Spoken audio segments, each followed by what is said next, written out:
Et en marge de ce sommet extraordinaire de l'Union africaine, les chefs d'État de la CEDEAO ont eu une rencontre à huis clos sur la situation sociopolitique en Guinée-Bissau. Le président Alpha Condé, médiateur dans la crise dans ce pays, a fait à ses pairs le point de sa médiation, une médiation qui devrait aboutir à l'organisation d'élections en 2018.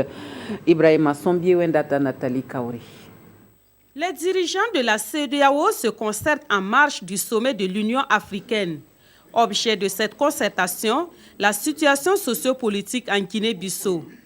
Le président Alpha Condé de la Guinée-Conakry avait été mandaté pour assurer la médiation entre les parties en crise. À ses pairs de la CEDEAO, il a fait le point de cette médiation qu'il a menée en Guinée-Bissau. Cette médiation a été menée, un accord a été signé par toutes les parties. Et nous avons encouragé le président Alpha Condé à travers la mise en œuvre de cet accord-là.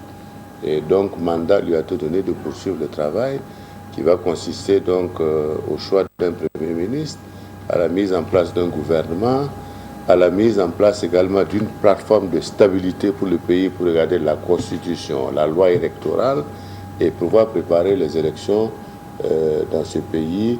Et je pense que ces élections sont prévues pour l'année 2018.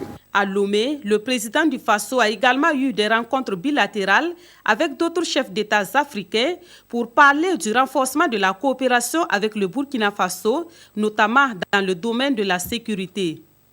Parmi les présidents avec lesquels Roch-Marc Christian Kaboré a eu des têtes en tête, il y a le Tchadien Idriss Déby Itno, le Béninois Patrice Talon, l'Ivoirien Alassane Ouattara, le Congolais Denis Sassou Nguesso et le président du Togo, pays hôte de ce sommet extraordinaire de l'Union africaine.